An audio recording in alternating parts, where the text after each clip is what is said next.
Hi friends, welcome to the channel. ఈ వీడియోలో మనం చూడబోతే మలయాళంలో వచ్చిన ఫీనిక్స్ అని చెప్పి మూవీ రివ్యూ. ఈ మూవీని మీరు చూడాలనుకుంటే అమెజాన్ ప్రైమ్లో Malayalam version with English subtitles అయితే ఉంది అండ్ తెలుగు డబ్డ్ వర్షన్ అయితే లేదు. అండ్ ఈ మూవీ మొత్తం చూసిన తర్వాత నా ఒపీనియన్ చెప్పాలి, నాకైతే మూవీ అయితే పెద్దగా ఏం నచ్చలేదు. ఒక డిసప్పాయింటింగ్ హారర్ సస్పెన్స్ అని ఒక థ్రిల్లర్ మూవీ. అండ్ ఇప్పుడు సినిమా స్టోరీ విషయానికి మనం వస్తే కనుక ఈ స్టోరీ మొత్తం 1990s అయితే జరుగుతుంది. సో మన హీరో తనకు ఆల్రెడీ పెళ్ళి అవుతుంది. తనకి 3 పిల్లలు అయితే ఉంటారు. సో అందులో 2 ఆడపిల్లలు ఆయన ఒక మగ పిల్లడు అయితే ఉంటాడు. సో బేసికలీ మన హీరో వచ్చేసి తను ఒక లాయర్. సో తను ఒక కొత్త ఇంటికి అయితే షిఫ్ట్ అవుతాడు. అండ్ షిఫ్ట్ అయిన తర్వాత అప్పుడు మనం చూసుకుంటే కనుక డైలీ తనకి ఆ ఇంటికి ఒక లెటర్ అనేది వస్తుంది. సో ఆ లెటర్ మనం చూసుకుంటే కనుక యానా అని ఒక అమ్మాయి ఫెడ్రిక్స్ అని ఒక అబ్బాయికి అయితే రాస్తుంది. సో దాంతో పాటు తన లైఫ్లో కొన్ని డిఫరెంట్ ఇన్సిడెంట్స్ అనేవి జరుగుతుంటాయి. అసలు ఆ లెటర్ ఏంటి, ఆ బ్యాక్ స్టోరీ ఏంటి, అండ్ ఆ తర్వాత ఏం జరిగింది అనేది మిగతా స్టోరీ.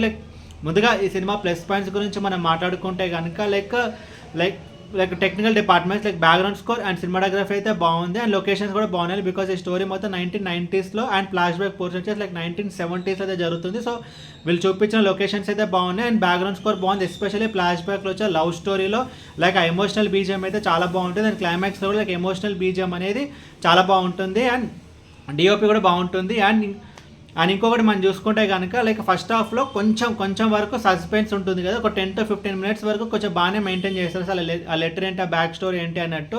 అండ్ ఇంకోటి మనం చూసుకుంటే కనుక సెకండ్ హాఫ్లో లవ్ స్టోరీ అనేది చాలా బాగుంది. ఆ లవ్ స్టోరీలో వచ్చే ఎమోషనల్ మూమెంట్స్ కూడా బాగున్నాయి. అండ్ క్లైమాక్స్లో కూడా ఒక ఎమోషనల్ మూమెంట్ ఉంది. అది కూడా కొంచెం బాగానే ఉంటుంది.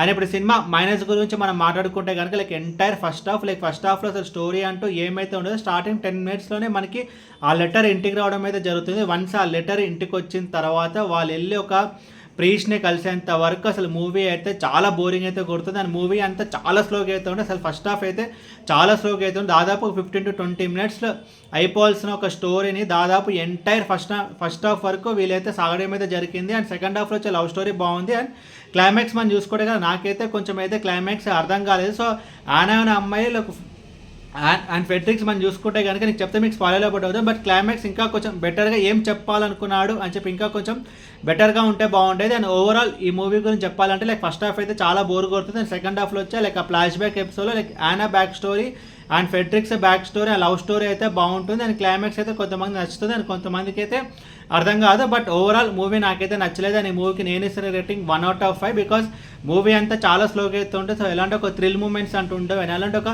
సస్పెన్స్ ఎలిమెంట్స్ అంటూ ఏమైతే ఉండదు. అండ్ అందుకే నాకైతే మూవీ అయితే నచ్చలేదు. అండ్ ఈ మూవీకి నేను ఇస్తున్న రేటింగ్ 1 out of 5. అండ్ ఈ మూవీని మీరు చూడాలనుకుంటే అమెజాన్ ప్రైమ్లో Malayalam version with English subtitles అయితే ఉంది. బట్ తెలుగు డబ్డ్ వర్షన్ అయితే లేదు. అండ్ ఈ మూవీ ఫ్యామిలీ వాచబుల్ అంటే సెకండ్ హాఫ్లో 2 to 3 లిప్ లాక్స్ అయితే ఉన్నాయి. అది వదిలేస్తే మిగతా మూవీ మొత్తం ఫ్యామిలీ వాచబుల్. ఈ వీడియో మీకు నచ్చితే కనుక లైక్ కొట్టి షేర్ చేసి మీ ఫ్రెండ్స్ సబ్స్క్రైబ్ చేయించండి. మీకు వేరే సినిమా రివ్యూస్ ఉన్నటువంటి కింద కామెంట్ బాక్స్లో కామెంట్ చేయండి. Thank you.